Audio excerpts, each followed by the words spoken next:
Good morning, everyone, and welcome to your show, Good Morning Kuwait.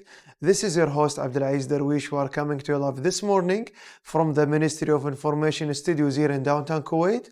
As usual, we share with you a variety of segments and even several reports will be with you from now until 10 a.m. And before we start, I would like to greet our working crew and my colleague, Sarah. Good morning, Sarah. Good morning, Aziz, and good morning to you, dear viewers, and everyone who's watching us through KTV2. Welcome to a new episode of your morning program, Good Morning Kuwait. And today, as always, we have various segments and special guests. So please keep watching us till the end of the episode. So, Aziz, we are still now in the beginning of 2024, and we are in January month. Of course, the weather is really lovely here in Kuwait, and I know a lot of people now, they do some gatherings with their families, with their friends, to go to the camping, to go to the beaches, to watch this lovely land, our lovely land, of course, Kuwait. But the most important thing, how can we maintain our environment after we finish our entertainment? Nice. It's a very important issue. First of all, we have to follow the rules and regulation from the Kuwait municipality and also following the Kuwait Fire Force. They give us too many instructions how to keep our environment clean, and it's worth mentioning to talk about the Environmental Public Authority. Yeah. They always care about the environment and their inspections all the time during the kashtas and the camping area with their employees. So they give restrictions just to keep the environment clean, too many restrictions, but we have to follow all of them. And caring about the environment comes from us for everything. Don't throw the waste, and even more care about the fire. You know, this kind of normal instructions. But the most thing, because this, when we care about the environment, we care about us. Because when the safety environment is safety for us. Yes. So it's about us. We have to take care of everything. Yes, exactly. Aziz, taking about the environment is about taking about our human being, about us, as you mentioned, Abdulaziz. So that's why after we finish our camping, let's say, like beach picnic, for example, is the better thing is to throw away everything with, let's say, a paper bag, not even the plastic bag. Throw all the trash inside the paper bag. You try to use the renewable, let's say, paper dishes, spoons, cups, and we try our best not to throw anything, especially for the sea, not to throw anything inside the sea, especially the plastics that will harm the fishes and harm the marine creatures inside the deep sea. And also that will harm us, when we breathe the air, we can breathe 46% of all the toxic, let's say, and the gases that really get, like, let's say, from the deep of the sea because of the plastics we throw inside the sea. So that's why we have to, let's say, spread awareness for all the children, especially the children, because I know children, they do love nature, they do love playing around with the sand, with the camping. But the most important thing, the parents can aware their kids to take care of their environment. Nice. These are some of the tips we're going to share with you about how to take a good care about the environment. And even we'll have a daily segment about the weather forecast. So let's check about the weather forecast for today and for the whole week. We'll be right back. Stay tuned. Good morning, dear viewers. Mild weather is expected by day with light to moderate northwesterly wind with a speed of 8 to 28 km per hour. And there is a chance for scattered light rain over some areas. Tonight is going to be rather cold to cold weather. Northwesterly wind as well will continue with us with a speed of 8 to 30 km per hour. State of sea is going to be slight to moderate, and the wave height from 1 to 4 feet. Expected weather in Kuwait City for the next 5 days is going to be mild by day, warm. Northwesterly wind will continue with us, but still the rather cold to cold weather, especially over desert area. We're going to have significant decreasing in temperature for the next 5 days, especially this coming weekend. It's going to be between 9 and 11 degrees for the minimum, but here in Kuwait City, it will range between 11 and 14 degrees. For the maximum temperature, will range between 20 to 24 degrees in general in Kuwait. This is our weather forecasting this morning. Thanks for watching us. And now, let's go back to our colleague. We are back to our show again, Good Morning Kuwait. Now we're going for our daily segment about the Kuwaiti News Agency with my dear colleague Sarah. Let's check it out together. Thank you, Aziz, for the introduction. And now with Kuna News. His Highness the Emir Sheikh Mish'al Ahmed Al Jaber Al Sabah sent a cable of condolences to Japanese Emperor Naruhito following the Ashikawa earthquake. His Highness the Emir expressed his sincere condolences and sympathy over the victims of earthquake that struck in Ishikawa Prefecture in Japan, resulting in the death and injury of dozens of people and destruction of the property and public facilities. Minister of Health Dr. Ahmed Al-Awadi issued on Tuesday a decision to temporarily halt granting and issuing a license for the private pharmacies until an evaluation study is concluded. The Ministry of Health said in a statement that the decision, which came in line with its responsibilities to supervise and regulate private pharmacies, stipulated forming a committee to assess status of private pharmacies. The National Diwan for Human Rights Standing Committee for Complaints issued its statistical review for 2023 as stipulated in the provision of Law 67/2015 that established the Diwan. Chairman of the committee, Dr. Abdulrada Asiri, said that the committee had completed 146 tasks in 2023. Of them were 39 complaints, the committee said, added in a statement. Also present 2 researchers about human rights issues, 2 seminars and 19 field visits to correctional and social care centers. Kuwait Petroleum Corporation announced new prices of propane and butane liquefied gases for month of January. In a statement of KUNA KPC said a metric ton of propane would be sold by $620, while the butane would be $630. Propane and butane are used in petrochemical industries as well as domestic uses like cooking and heating. Liquefied gases prices are affected by changes in crude oil prices in international markets as well as supply and demand. This is all the news we have for today, dear viewers. Don't go away. Let's have this little break and then we'll move on. We are still in our show, Good Morning Kuwait, dear viewers watching us through the KTV2. Usually we have a different segment to share with you. So within the framework of the efforts made by the Ministry of Interior to ensure a safe camping season, to maintain security, enhancing security presence and stability, and to comfort all the negative phenomena during the camping season. So we will talk about the efforts of the Ministry of Interior during the camping season. Exactly, Aziz. The General Administration of Security Relations and Media stressed the full, continuous, round-the-clock coordination between the ministry agencies, pointing out the development of the comprehensive plan for traffic coverage of all the highways and those close to the camping areas. More details in the following report. Good day to our dear viewers and welcome to the Ministry of Interior's segment.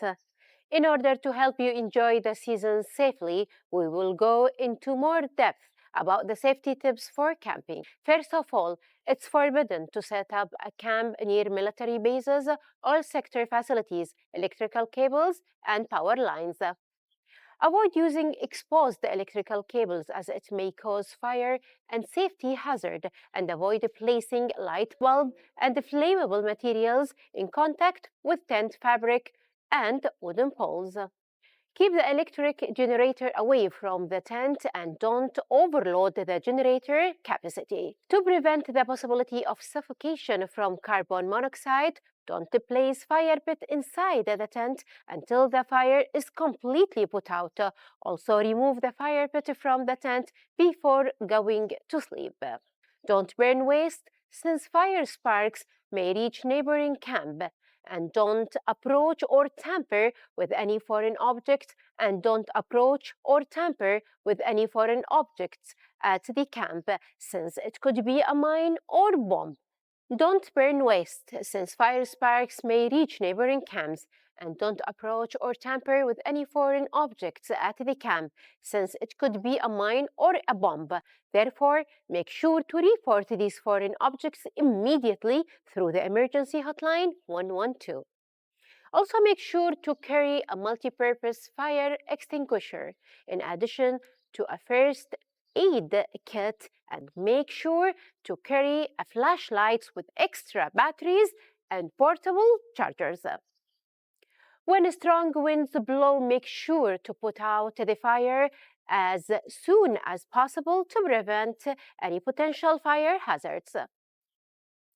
It's strictly forbidden to use licensed and unlicensed hunting weapons at the campsites. Fireworks pose a fire hazard, and they are considered as the main cause of campfires and burn injuries, so be careful. In accordance with the Child Protection Law, it is prohibited for minors to rent or drive motorcycles of all kinds on public roads. According to Environmental Protection Law, it is prohibited to burn, treat, or dispose of soil waste except in the designated facilities, while taking into account the distance kept from public gatherings and sensitive environment sites. The violation of this law is punishable with a fine of no less than 500 KD and not more than 10,000 KD. It is prohibited for desert goers to set up camps or embark into any activity with the intention to harm the soil, natural properties, or pollute it anyway that affects any greenery, whereby the violation of this law is punishable with a fine of 5,000 KD. It's forbidden to hunt, kill, or keep wild animals and marine creatures or harm their offspring. The violation of this law is punishable with imprisonment of not more than 1 year and a fine up to 5,000 KD, or to be sentenced into one of these punishments. That's all for today. Thanks for watching and goodbye. معانا الحين we are still in our show. Good morning, Kuwait, dear viewers watching us through the KTV2. Today, because I speak in Arabic, English, bilingual announcers, but because today we're going to talk about different important topics. So we'll talk about the Kuwait Vision 2035, set out the long-term development, the priorities for the state of Kuwait, and is based on the 5 themes or desired result and 7 pillars, which are the plans focus areas for the investment and development. Each of the 7 pillars including a number of strategic programs and projects designed to achieve the greatest possible development impact toward achieving the vision of the new Kuwait. Indeed. Today we'll talk about the new Kuwait 2035, Sarah. Indeed, Aziz, there are 20 major global indicators, in addition to other sub-indicators that work to track and measure the extent of progress that Kuwait is making with regard to the competition and performance of a plan compared to other countries. More details in this following report, so let's check it out. And sustainable future.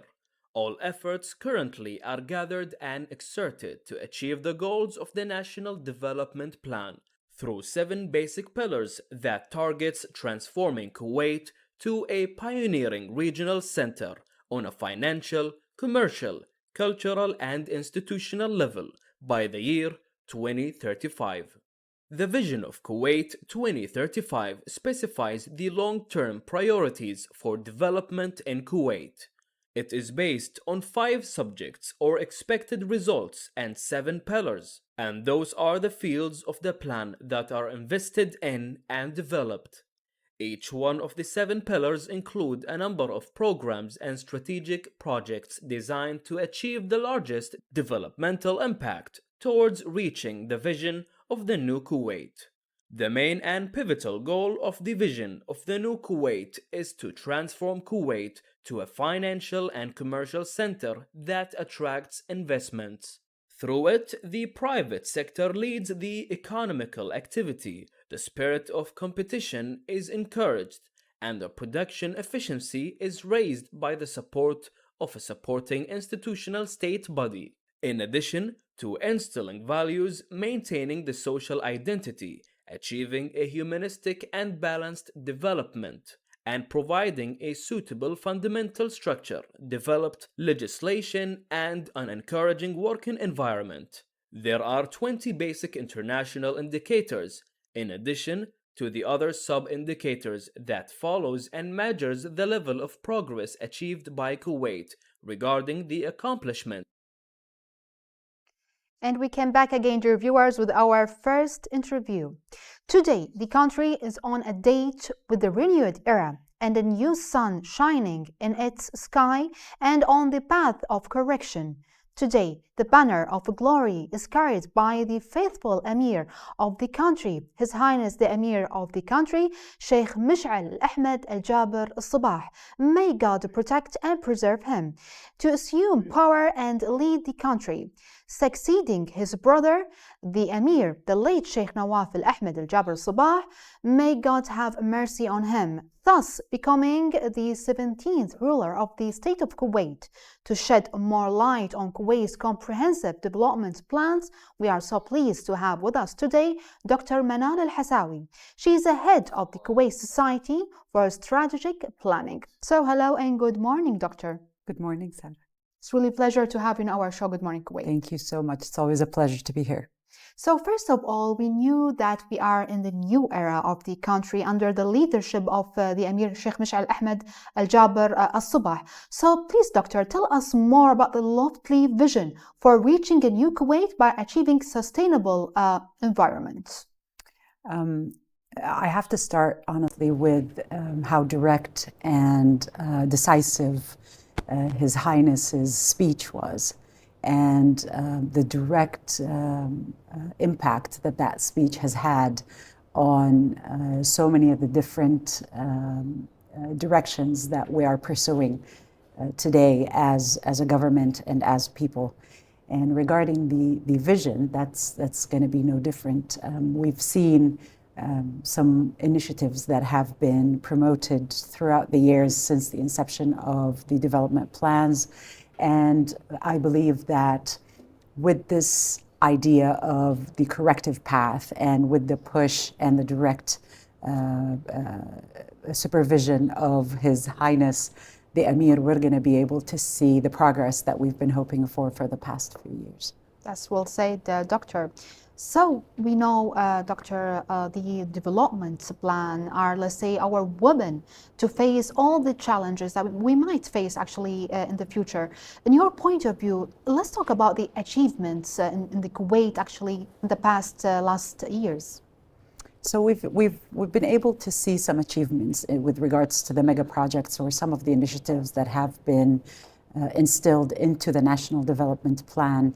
And that progress can be translated in some economic resolutions, in sustaining our political security, yes, in sustaining certain rules and regulations to support a growing and a changing, a complex world.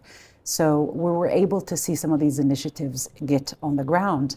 What we would like to see is some of these initiatives actually take off and begin to manifest into a realistic ground, let's say. Ground and approach. That's exactly as you mentioned, Doctor. Actually, we're all waiting for the Kuwait Vision 2035, but we are actually seeing the achievements and the development all around us these days and the past, let's say, after the pandemic till now. It's really, let's say, fruitful developments. So we know we spoke about, let's say, the challenges we might face in the future. We would like to know the significant challenges we actually facing nowadays and how actually we can confront all these challenges. Absolutely. Some of the most significant challenges that we'll be able to see or we are experiencing nowadays are the changing landscape. So we're seeing different superpowers that have risen into existence, and certain superpowers that are kind of being hidden from the global scene. Yes. And we're seeing economic push to diversify and create a more sustainable economy, an economy that is built on greener ideas and with a lot of different climate initiatives building on top of that as well. Yes. We're seeing a different landscape when it comes to work, when it comes to education. So these are a lot of the challenges that are happening globally, but are definitely impacting Kuwait due to our centralized role that we play within the world. So. Yes. What about the sustainable environment, Doctor? How can you see it like in the developed way? So Kuwait is involved. For example, we've had a presentation in COP28. Yes. And that is one of the global initiatives to create a more sustainable environment and to combat climate change. So this is one of the key initiatives that are done on a global scale, where Kuwait has had a forefront participation in that event, yes. and highlighted, whether it's through their private sector or through the non-for-profit sector or government initiatives as well, highlighted the ideas of CO2 emissions, reduction of the CO2 gases, and all of the different initiatives that are heading towards sustaining a greener environment and a more sustainable environment. That's amazing. So, Doctor, we are speaking about the Kuwait Vision 2035, and we know it is really a futuristic, actually, vision for all the, let's say, the future generation. So, we'd like to know how can we move forward, let's say, to achieve Kuwait Vision 2035? So there are a lot of wonderful foundational projects that are existent currently in the plan. Yes. I believe that if we focus on those projects and we work together as a society, as a government, as a private sector, if we align the directions that we are heading, we'll be able to reap the benefits of those projects. There are foundational projects in education, there are infrastructure projects that we've seen currently, and many more to come. There are ideas for diversifying our economy, building a more knowledge-based economy. So we're going to be able to see those projects, but only if we come together, as His Highness requested in his remarkable speech. Only if we come together and we align those initiatives, we're going to be able to see that progress, and we're going to sustain this beautiful country for generations to come. That's amazing. Hopefully, inshallah, in the future. So we are talking about the Kuwait Vision 2035, about the environmental point of view, development point of view. You mentioned about the landscapes. So what about the educational, for example, educational sector? And I know they've been like working about the educational, how can we improve for the schools, starting from the BJ1 actually, until the colleges actually, to be a creative people, creative and intelligent generation. So can you please share with us some of the, let's say, improvement about the educational sector? So I like the word creative. I like that you mentioned the word creative, because this is exactly what we need to build into our education systems today. Yes. We're looking at tremendous changing in the workforce within the next 10 and 20 years. And we need to prepare our students and the output of our educational system to match that. So there are a lot of initiatives to reform the curriculum. There are initiatives to integrate different types of learning within the system. So from static learning, which is what we currently are experiencing, to different modes of learning. We have experiential, project-based, and we're integrating those different ideas into the system, where we're going to be able to produce different kinds of students and different kinds of workers within the environment. So we're pushing through into this, but we hope to see a little bit more. We hope, and we are really optimistic about that. Yes. So what actually, why actually we are, let's say, head behind, or let's say lay behind the Kuwait Vision 2035? Do you think that we are losing some point? I'm not saying that we are not developed country now. We are just saying that really we are really impressed about the new Kuwait from 2000 to like let's say 2024. But let's say, are we losing some point that make us really delay or lay behind the? It's the way the decision making happens with Okay. regards to the larger projects in the country. It's the size of the government. So we went from a very lean government in the past to a larger, more operating Yes. government, and that has a role to play when it comes to decision making in mega projects and larger projects. It's my idea is if we're able to ask those hard questions, and I very much appreciate that this is something that we're able to do in Kuwait, that we're able to ask these questions. Why are we a little bit behind? How can we actually progress? That's the direction that's going to allow us to reflect truly on our progress, Yes. correct course on a practical level, and move forward. And that's how we're going to be able to see the progress that we want from the national development plans as well. Inshallah, so soon, Doctor.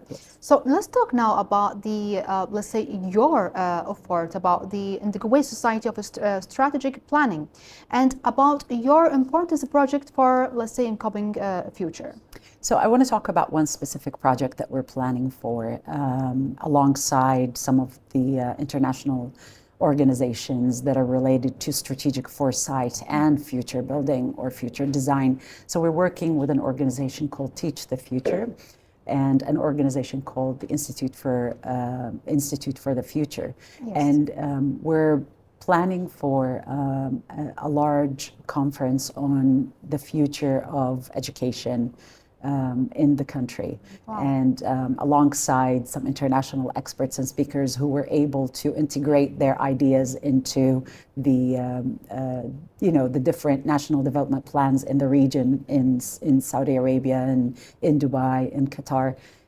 We're going to be able to bring those experts to Kuwait and discuss how we can design a future that is preferable for us. Amazing. In terms of education for our students, for the families, and for the educators. That's amazing. So you are waiting for a huge, let's say, a conference between all the GCC countries. Yes. You are bringing all the expertise to share all the, let's say, experiences for the Kuwait actually future and developments. That's really amazing. So we spoke about the educational, spoke about the environmental. So let's talk about, let's say, the safety home, or let's say the safe home for Kuwaiti people. We've been hearing about the new future, about let's say the safe home for the solar energy and developed building. So are we actually waiting for a really safe home or safety homes for all the Kuwaiti people? We can say that we are on our way.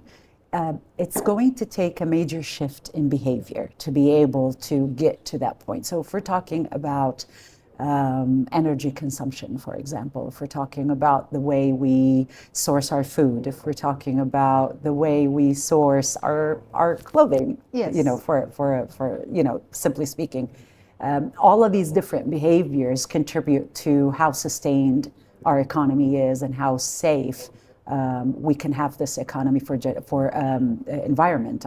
For generations to come. Yes. So it's going to depend on how we decide to behave with our environment, and that's how the environment is going to respond to us. Okay. So how we behave the environment Will behave back. will behave back. Yes. That's amazing.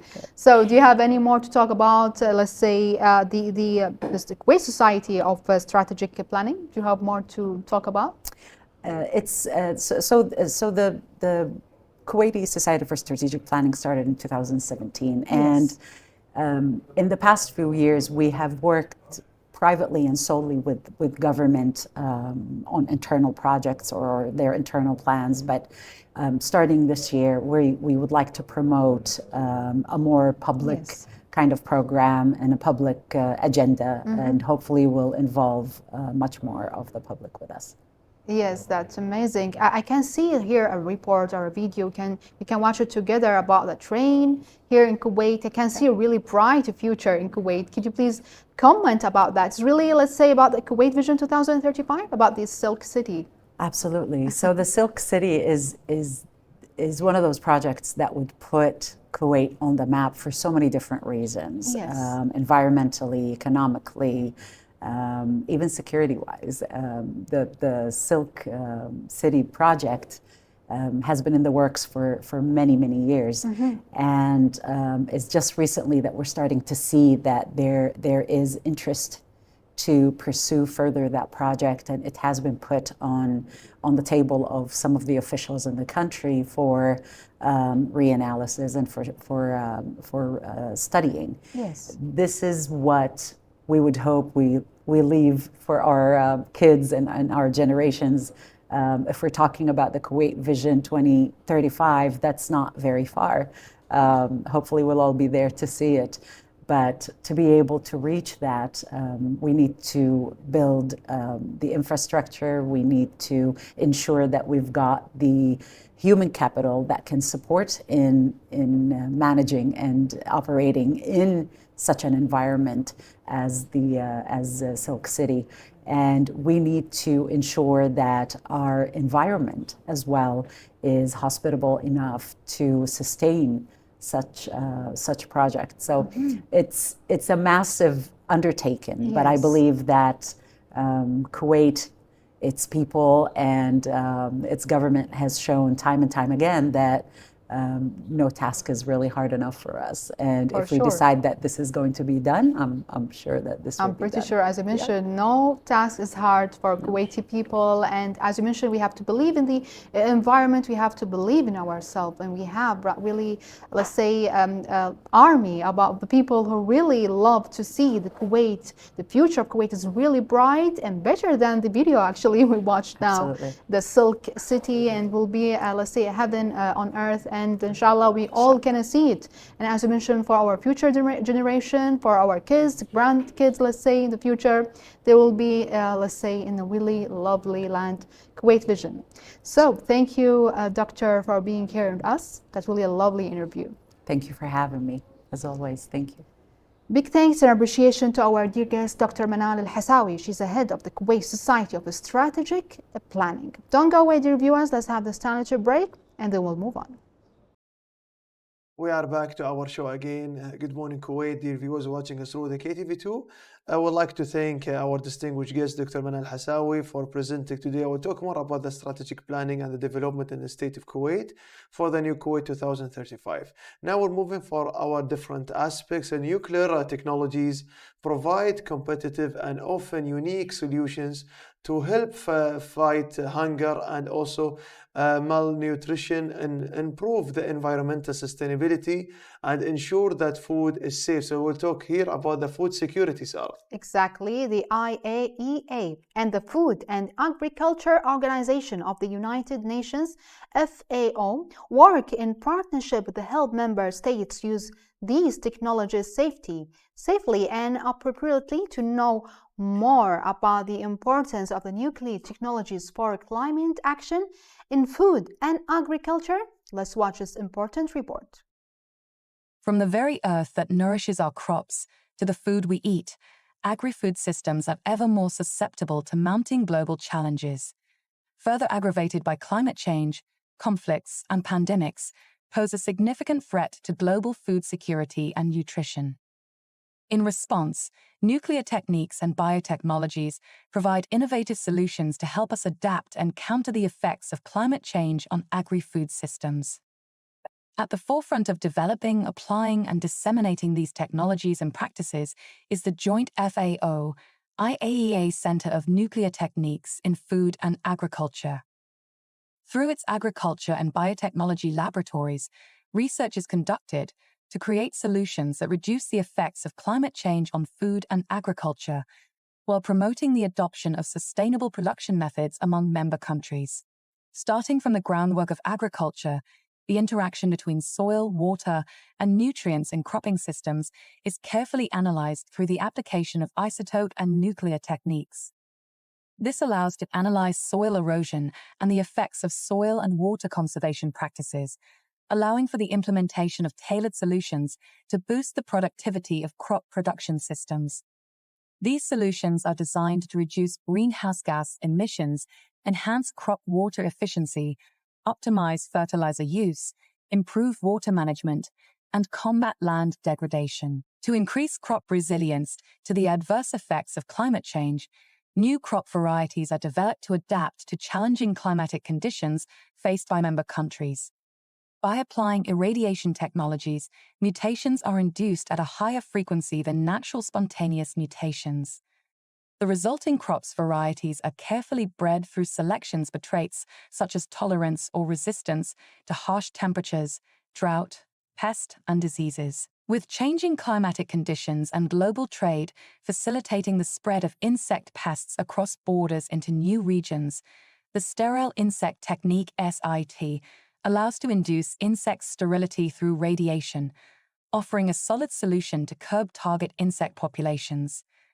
When used in an area-wide integrated pest management approach, this technique offers a sustainable means of managing target insect populations while reducing insecticide application. Livestock production and health can be enhanced throughout their entire life cycle, thanks to the application of nuclear and derived techniques.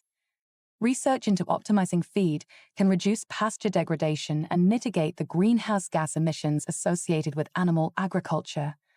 To ensure livestock can withstand changing climatic conditions, animal reproduction and genetics are enhanced through biodiversity characterization.